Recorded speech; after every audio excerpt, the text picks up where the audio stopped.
दिल्ली में ऑक्सीजन को लेकर संकट के बीच आज एक राहत देने वाली तस्वीर सामने आई है। सुबह 10 टन का ऑक्सीजन टैंकर एलएनजेपी अस्पताल पहुंचा है। अब टैंकर से लिक्विड ऑक्सीजन अस्पताल के टैंक में भरी जा रही है। इससे क्या होगा कि ऑक्सीजन की आपूर्ति सतत बनी रहेगी, मरीजों को दिक्कत नहीं आएगी, अस्पताल में जो ऑक्सीजन की कमी है वो भी दूर होगी। तो इस वक्त की एक अच्छी और सुखद खबर ये है कि एलएनजेपी अस्पताल में एक टैंकर पहुंचा है, जिसके ज़रिए अब एलएनजेपी अस्पताल में ऑक्सीजन टैंकर से अस्पताल के टैंक में ट्रांसफ़र की जा रही है। 10 मीट्रिक टन ऑक्सीजन की सप्लाई इस टैंकर के ज़रिए एलएनजेपी अस्पताल में की जाएगी। आपको बता दें कि दिल्ली में एलएनजेपी सबसे बड़ा कोविड सेंटर है। एलएनजेपी अस्पताल में सबसे ज़्यादा मरीज कोरोना के भर्ती हैं और यहाँ पर एक अच्छी और सुखद खबर सुबह सुबह आई है कि 10 मीट्रिक टन ऑक्सीजन लेकर, लिक्विड ऑक्सीजन लेकर एक टैंकर एलएनजेपी अस्पताल आज सुबह पहुंचा है।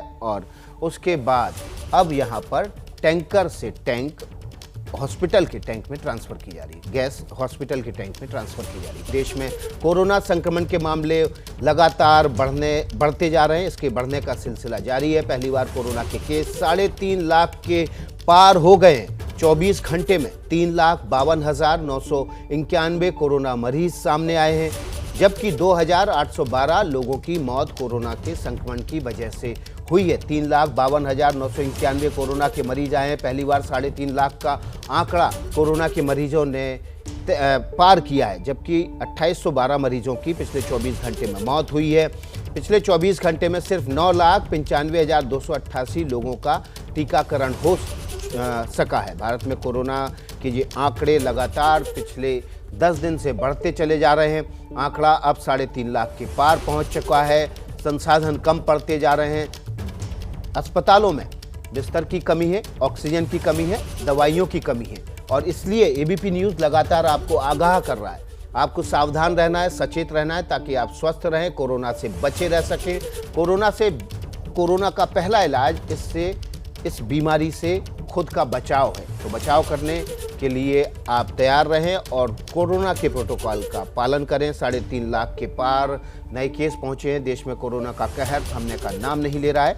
आज पहली बार 3.5 लाख यानी कि 3,53,000 नए मामले सामने आए, जबकि रिकॉर्ड 2812 लोगों की कोरोना की वजह से मौत हुई है। कोरोना के बढ़ते खतरे के बीच आज से दिल्ली में लॉकडाउन के दूसरे चरण की शुरुआत हुई। आज दिल्ली में लॉकडाउन खत्म होना था, लेकिन कल दिल्ली सरकार ने इसे 1 हफ्ते और बढ़ाने का फैसला लिया। उधर लखनऊ में आज एक और ऑक्सीजन एक्सप्रेस झारखंड के बोकारो से पहुंची है। भारत में कोरोना संकट के बीच विदेशों से भी मदद के हाथ बढ़े हैं। फ्रांस और ब्रिटेन के बाद अब अमेरिका ने भी मदद का भरोसा दिया है। न्यूयॉर्क से आज 5 ton oxygen concentrator Delhi airport पहुंचने वाला है।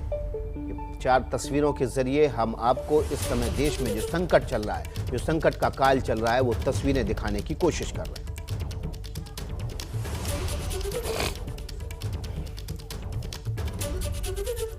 तो आज कोरोना को लेकर दिल्ली हाईकोर्ट में फिर से सुनवाई होने वाली है। पिछली सुनवाई के दौरान दिल्ली सरकार को हाईकोर्ट ने कड़ी फटकार लगाई थी। वहीं कोरोना के वैक्सीनेशन को लेकर मुंबई में भी आज सुबह से कतारें लगी हुई हैं। सबसे पहले मृत्युंजय सिंह का रुख कर लेते हैं। मुंबई में मृत्युंजय सिंह हमारे साथ मौजूद हैं। मृत्युंजय, लंबी कतारें क्यों लग रही हैं? क्या लोगों को इंटीमेशन नहीं आ रहा है कि उनको आज आना है वैक्सीनेशन के लिए? 2 बातें हैं। एक तो कल रविवार के दिन मुंबई में वैक्सीन खत्म हो गई थी, जिसकी वजह से वैक्सीनेशन प्रक्रिया रोक दी गई थी। लेकिन रात के वक्त 1,58,000 डोज जो है वो मुंबई पहुंची है और एक बार फिर से वैक्सीनेशन की प्रक्रिया शुरू हो गई है।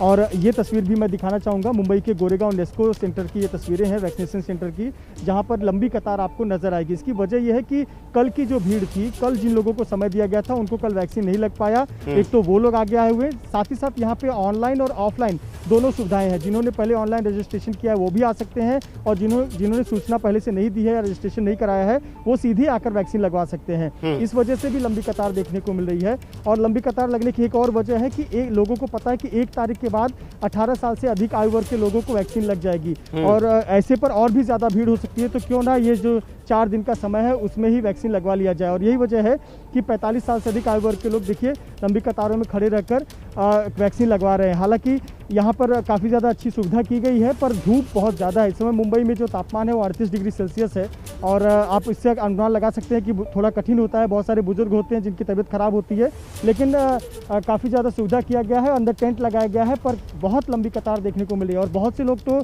आज सुबह 4-5 बजे से कतार में खड़े थे, क्योंकि उन्हें लग रहा था कि वैक्सीन बहुत शॉर्टेज है, तो शायद शुरुआत के 100-200 लोग को लगेगा। लेकिन आपको बता दें कि बीती रात 1,58,000 डोज आए हैं, तो इससे ये सुनिश्चित कर लिया गया है कि अगले 3 दिनों तक तो मुंबई में वैक्सीन की किल्लत नहीं होने वाली है। और बता दें कि मुंबई में प्रशासन के इंतजाम नाकाफी लगते हैं। धूप तेज है, तापमान भी ज़्यादा है, टेंट का इंतजाम करना चाहिए था। लोग हम देख रहे हैं कि सामाजिक दूरी का भी उतना ज़्यादा ख्याल नहीं रख रहे हैं जितनी दूरी रखी जानी चाहिए एक दूसरे से खड़े होते वक्त। बिल्कुल, निश्चित तौर पर ये सवाल उठते हैं कि क्या उतने इंतज़ाम हैं जितना होना चाहिए था।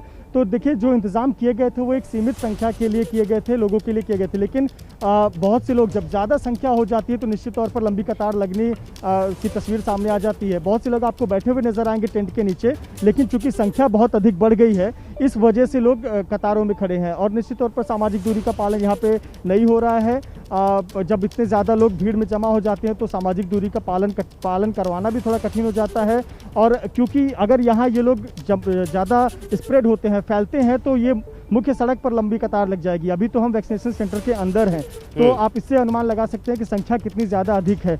और जो हमें जानकारी सिक्योरिटी गार्ड बता रहे हैं कि सुबह 4 बजे से लोग खड़े थे और अब तक 10,000 से अधिक लोग कतारों में आकर आ चुके हैं या आने वाले हैं, ऐसी जानकारी मिली है। तो कहीं ना कहीं आप इससे अनुमान लगा सकते हैं। और ये जो केंद्र है वैक्सीनेशन सेंटर गोरेगांव का, ये मुंबई के वेस्टर्न एक्सप्रेस हाईवे पर स्थित है और बहुत ही कन्वीनियंट है बहुत से लोगों के लिए। तो लोग अपनी गाड़ी से और जो संसाधन है उसकी मदद से भी आ सकते हैं। देखिए, बगल में ही पार्किंग है, तो आप इन गाड़ियों से अनुमान लगा सकते हैं कि काफ़ी सहूलियत हो जाती है। खास करके जो बुजुर्ग हैं उनको आने में, यहाँ गाड़ी पार्क करना और फिर कतार में खड़े हो जाना, इससे बड़ी राहत हो जाती है। इस वजह से भी लोग यहाँ पर पहुँचते हैं और कतार में खड़े होकर अपनी वैक्सीन लगवा रहे हैं। जी मृत्युंजय, आप बने रहिए, आपसे अपडेट लेने के लिए हम आते रहेंगे। लेकिन देखिए, प्रशासन किस तरह से आंखें मूंद के इंतजाम करता है, उसका ये एक उदाहरण है। ना तो वहाँ टेंट का इंतजाम है, जबकि तापमान ज़्यादा है, तेज़ धूप है। बुजुर्ग लोगों के लिए इस धूप में खड़े रहना बहुत मुश्किल होता है। अगर तादाद ज़्यादा थी तो इंतजाम को समय रहते इंतजाम भी, प्रशासन को यहाँ इंतजाम भी ज़्यादा करने चाहिए थे। मधिया खान हमारे साथ दिल्ली से जुड़ी हुई हैं। मधिया, दिल्ली में कोरोना के आंकड़े लगातार बढ़ रहे हैं, हाईकोर्ट में आज सुनवाई भी होनी है। किस तरह की बातें दिल्ली सरकार रखने वाली है? देखिए विकास, इस वक्त दिल्ली की जो हालत है वो काफ़ी ज़्यादा ख़राब है, क्योंकि सबसे पहला जो यहाँ पर दिक्कत है दिल्ली में, वो सबसे पहली चीज़ ऑक्सीजन की है, जिस पे काफ़ी दिनों से बहस भी चल रही है। सरकार लगातार अपना पक्ष भी रखती आई है। और अगर बात करें तो कल मुख्यमंत्री अरविंद केजरीवाल ने लॉकडाउन 2 जो था उसकी घोषणा कर दी, यानी कि 1 सप्ताह का लॉकडाउन और बढ़ा दिया है। सबसे बड़ी वजह यह है, अब देखना यह है कि इस लॉकडाउन का कितना असर होता है, क्या संक्रमण पे रोक हो पाएगी, क्या इतने वक्त में जो पूरी स्वास्थ्य सेवाएं हैं वो दिल्ली सरकार उपलब्ध करवा पाएगी अस्पतालों को। बहुत चीज़ें हैं, अब देखना यह है कि इतने वक्त में, यानी कि जो लॉकडाउन का वक्त है उसमें दिल्ली सरकार अपनी कितनी तैयारी करती है और किन मुद्दों को, किन ठोस चीज़ों को, ठोस पॉइंट को हाई कोर्ट के कोर्ट के सामने जो है वो रखती है सरकार। क्योंकि अब तक जितनी तैयारी दिल्ली सरकार कर रही है, जाहिर सी बात है वो अपने जो भी पॉइंटर्स होंगे वो ज़रूर कोर्ट के सामने रखेंगे। और सबसे बड़ी चीज़ ये है, जो ग्राउंड पर हालात हैं वो ये है कि लोग अभी भी परेशान हैं, स्वास्थ्य सेवाएं जो हैं पूरी तरह से नहीं मिल पा रही हैं, ऑक्सीजन का क्राइसिस अभी भी बरकरार है। और सबसे बड़ी चीज़ है, ऑक्सीजन के साथ साथ विकास, दवाइयों की बहुत ज़्यादा किल्लत है।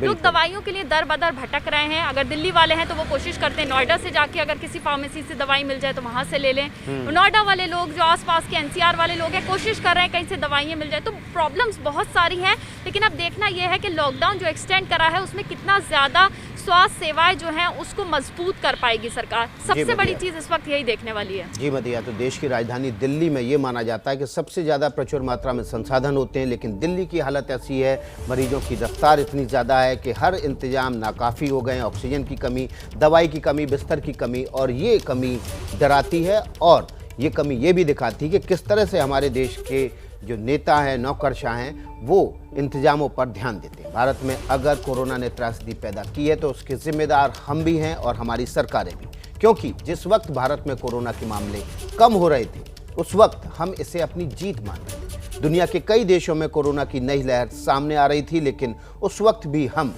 सबक नहीं सीख रहे थे और ना कोई तैयारी कर रहे थे।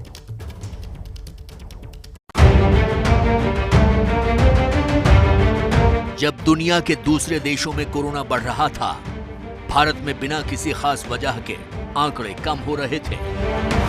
कहीं न कहीं उस वक्त यानी कि पिछले साल के अक्टूबर महीने से लेकर इस साल के फरवरी महीने तक भारत में कोरोना की पहली लहर ढलान पर आते आते बेहद कम हो गई, लेकिन हम उस वक्त भी चुनाव में लगे रहे। बिहार चुनाव से शुरू हुआ चुनावी दंगल बंगाल समेत 5 राज्यों के चुनाव तक बेरोक टोक जारी रहा और लोग बिना मास्क लगाए लाखों की भीड़ में शामिल रहे।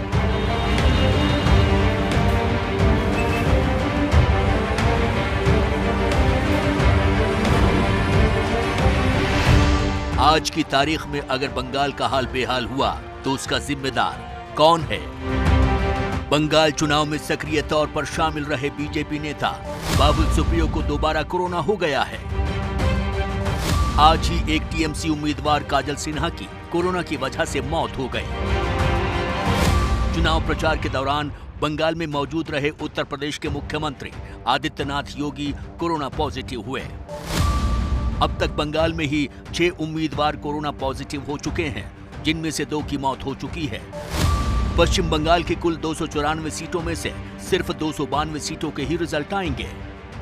जिस वक्त दुनिया कोरोना से जंग लड़ रही थी, हम चुनाव कर रहे थे, भीड़ जुटा रहे थे, लाखों साधुओं को एक जगह बुलाकर शाही स्नान करवा रहे थे। लापरवाही की इंतहा तो तब हो गई जब खुद उत्तराखंड के मुख्यमंत्री कुंभ के दौरान कोरोना नहीं बढ़ेगा ऐसी अंधविश्वास से भरी बातें कर रहे थे। हमारे यहाँ एक कुंभ है, यहाँ लगभग 16 घाट हैं और कुंभ केवल हरिद्वार शहर में नहीं तो आपका कुंभ ऋषिकेश से लेकर नीलकंठ तक भी कुंभ क्षेत्र घोषित है। माँ गंगा का अविरल धारा का पूरी तरह बहाव आशीर्वाद ये सब लेके जाएंगे तो उससे तुलना नहीं करनी चाहिए। कुंभ में शामिल 2 दर्जन से ज्यादा साधु कोरोना पॉजिटिव हुए। कई की मौत भी हुई। जब खुद प्रधानमंत्री मोदी ने कुंभ को सांकेतिक रहने देने की अपील की, तब जाकर वहां से भीड़ छटी। दूसरे देशों में जारी कोरोना की लहर के दौरान हम होली जैसा बड़ा और संक्रमण बढ़ाने वाला त्योहार कर रहे थे। आखिर चूक कहां हुई? पहली चूक प्रशासक की, दूसरी चूक जनता की। देश पर जो राज करते हैं, चुनावों को जो तय करते हैं, उन्हें कोरोना की गंभीरता को समझने में देर नहीं करनी चाहिए थी। इन सब के अलावा इसमें सबसे बड़ी चूक कहां हुई? जब कोरोना यहां कम हो रहा था, दुनिया में दूसरी लहर जारी थी। इस दौरान हमने क्या किया? वैक्सीन बनाकर हम कोरोना पर जीत की बात करते रहे, लेकिन सरकार ने इस पर ध्यान नहीं दिया।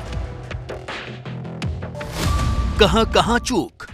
टेस्टिंग नहीं बढ़ाई, दवा का उत्पादन नहीं बढ़ा, वैक्सीनेशन अधूरा रहा, पलायन रोकने के इंतजाम नहीं। आखिर ये सब कौन करेगा? ज्यादातर काम तो प्रशासन को ही करने हैं।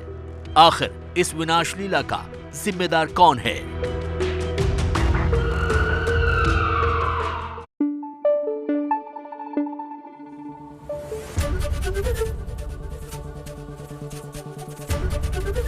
एबीपी न्यूज आपको रखे आगे।